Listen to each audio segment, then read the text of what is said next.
Selamat datang kembali di channel ini. Adapun kali ini saya sedikit menanggapi terkait dengan kebijakan ataupun presiden bakalan menandatangani terkait dengan penghapusan hutang. Dan ada beberapa berita juga yang menghubung-hubungkan bahwa pinjol bakalan dihapus. Namun fakta ataupun yang diputuskan oleh presiden yang bakalan ditandatangan untuk penghapusan yaitu hutang UMKM ataupun para pelaku UMKM, nelayan dan petani yang mempunyai hutang di Himbara, di Bank Himbara. Dalam hal ini ada Bank Mandiri, BRI, BNI dan BTN akan dihapus, di mana kalau boleh saya singgung, penghapusan hutang ini bukan lantas-lantas baru macet sekarang kemudian dihapus. Saya rasa tidak. Kenapa? Karena saya pernah di perbankan. Dalam hal ini ada beberapa nasabah yang dikategorikan itu sudah memang masuk pada kategori penghapusan, adalah daftar itu yang kemudian dihapus bukukan.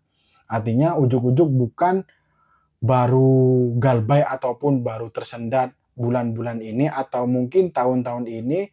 Kalau menurut saya itu masih belum masuk ke penghapusan buku di perbankan. Artinya tidak mungkin mendapatkan fasilitas untuk penghapusan hutang. Artinya teman-teman yang mempunyai hutang di perbankan BUMN, dalam hal ini Himbara, kalau menurut saya kalau masih 1 tahun galbanya itu saya rasa tetap ada tagihan. Kenapa? Karena di bank itu ada sistem tersendiri.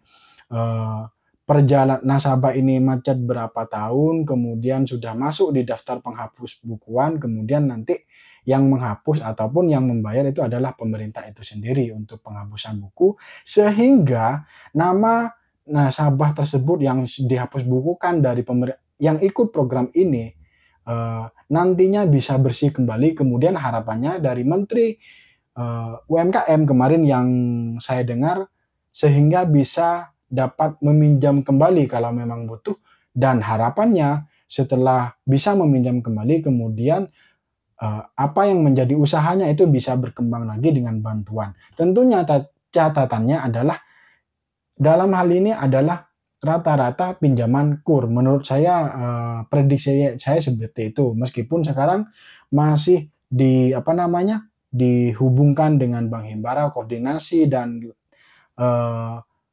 menata seperti apa penghapusannya. Kalau prediksi saya itu adalah pinjaman UMKM dalam hal ini adalah pinjaman KUR ataupun pinjaman mikro yang berbasis pinjaman-pinjaman yang kecil. Namun apakah pinjaman online itu bakalan dihapus? Karena ada berita yang mungkin simpang siur dalam hal ini. Apakah pinjol itu juga ikut dihapus dengan adanya kepres ini? Tentunya tidak, karena pemerintah ataupun dalam hal ini Bapak Prabowo Subianto akan menghapus pinjaman UMKM yang meminjam ke Bank Himbara yang sudah tidak punya kemampuan untuk membayar, dan tentunya dalam praktiknya nanti akan ada spesifikasi lagi ataupun ada ketentuan lagi. Artinya terkait dengan penghapusan ini tidak bisa didaftar, teman-teman. Artinya di bank, baik di BRI, Mandiri dan Bank Himbara lainnya itu sudah ada daftar untuk penghapus bukuan. Artinya begitu. Artinya tidak mendaftar. Jadi kalau menurut saya teman-teman, misalkan memang di posisi belum mampu bayar, kemudian untuk durasinya sendiri itu masih di bawah 1 tahun, saya rasa ya tetap tidak masuk di kategori penghapusan. Artinya teman-teman tetap mempunyai kewajiban untuk membayar ataupun melunasi hutang tersebut. Nah, kemudian simpang siurnya informasi ini, kemudian ada beberapa yang memberitakan apakah pinjol ini juga ikut dihapus? Ya ternyata tidak, karena pinjol bukan program dari pemerintah itu sendiri ataupun pinjaman pinjaman modal demikian. Dan meskipun tidak ada pernyataan yang tepat, ya menurut saya dengan apa yang saya analisis terkait dengan apakah pinjol itu akan dihapus juga, ya saya rasa tidak. Dalam hal ini bagaimana cara menyikapin teman-teman yang sudah galbay, yang kemudian sudah frustasi, tidak punya pekerjaan atau bahkan stres dan tidak fokus dengan pekerjaannya, baik itu yang karyawan swasta ataupun bahkan yang para pelaku usaha yang para galbay ini, menurut saya tetap tenang teman-teman. Tetap tenang dalam arti teman-teman jangan pernah panik, karena masalah pinjol ini bukan satu-satunya masalah yang sangat besar dalam kehidupan. Ada banyak masalah dalam kehidupan ini yang harus teman-teman pecahkan, dan tentunya pinjol bukan satu-satunya masalah dalam kehidupan teman-teman. Kehidupan ini tetap berjalan, seiring berjalannya waktu. Kalau boleh saya mengkritik, pinjol yang mungkin awalnya itu sebenarnya dianggap menjadi solusi, yang dimana pinjamannya sangat cepat, ternyata faktanya di lapangan itu ada beberapa yang sangat terjerat, dalam artian belum mampu membayar. Karena kalau menurut saya yang boleh saya kritik adalah karena faktor pinjaman online ini bunganya itu sangat besar. Bahkan saya bandingkan dengan perbankan. Saya dulu pernah sebagai marketing perbankan, di mana memang yang saya pasarkan adalah produk kredit, di mana kredit usaha mikro, yang kemudian ada juga kredit usaha rakyat, di mana bunganya itu kalau kredit reguler di bank itu kurang lebih 1% aja. Yang kemudian kalau untuk kurnya itu sangat murah karena hanya 0,2 setiap bulannya. Di mana kalau kita bandingkan dengan bunga dari fintech ataupun bunga dari pinjaman online ini, tentunya sangat-sangat banyak.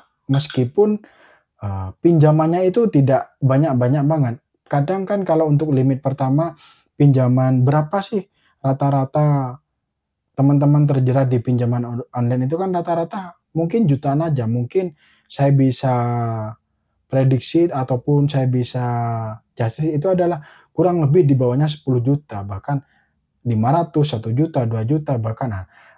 Hal-hal yang kemudian itu kenapa teman-teman bisa menjerat, kalau menurut saya itu kan prediksi saya karena teman-teman tadinya itu kan nyoba-nyoba, dalam cobalah, oh ini saya prediksi bakalan bisa, kemudian dihitung bunganya itu sebenarnya di awal itu kan cukup jelas, dalam artian saya pinjam segini, potongannya segini, kemudian di bulan depan saya harus mengembalikannya segini. Nah kemudian karena terlalu mengentengkan, pada saat jatuh tempo itu belum ada sisa untuk membayar hutang tersebut. Di sisi lain kemudian pada saat jatuh tempo atau bahkan hamin seminggu sebelum jatuh tempo itu sudah ada teror, kemudian ditelepon, bukan cuma ke kita, bahkan ke teman-teman ataupun keluarga dekat kita sudah ditelepon. Nah situasi seperti itu yang kemudian memperburuk suasana. Situasi diteror seperti itu kemudian bikin panik. Nah bagaimana cara mengatasinya? Ya biasa aja. Teman-teman sudah memulai, ya berani bertanggung jawab. Dalam artian selama teman-teman masih mempunyai rasa tanggung jawab, dalam hal ini masih punya keinginan untuk membayar, teman-teman gak usah takut. Kalau ancaman ataupun kalau faktanya tetap dihubungi, bukan cuma ke kita, baik keluarga kita, ya menurut saya itu hal yang harus ditanggung teman-teman, dan tidak bisa dihindarin itu. Namun fakta di lapangan itu kan cuma durasinya, nggak selamanya dihubungin, nggak sampai bertahun-tahun dihubungin. Paling mentok setelah jatuh tempo itu 1 bulan, bahkan 2 bulan sampai 3 bulan aja dihubungin. Setelah itu ada banyak teman-teman saya itu ya udah hilang gitu. Meskipun kemudian diperbankan kalau yang legal itu tetap ada catatan kalau teman-teman itu mempunyai tunggakan. Namun itu menjadi konsekuensi yang mau saya sampaikan ataupun mau saya sharingkan itu, teman-teman jangan pernah panik, jangan pernah stres, apalagi sampai mau bunuh diri ataupun bahkan eh, intinya melakukan hal-hal yang membahayakan teman-teman. Jangan. Ini kan cuma persoalan pinjol. Masalah di dunia ini, masalah di kehidupan Anda bukan cuma pinjol. Maka eh, tetap tenang, tetap fokus dengan kerjaan utama. Kalau teman-teman belum punya kerjaan, carilah kerjaan. Kalau memang mau usaha, ya udah usaha. Yang penting jangan sampai gali lubang, tutup lubang. Mudah-mudahan ini menjadi penyemangat ke teman-teman. Sampai jumpa di video berikutnya.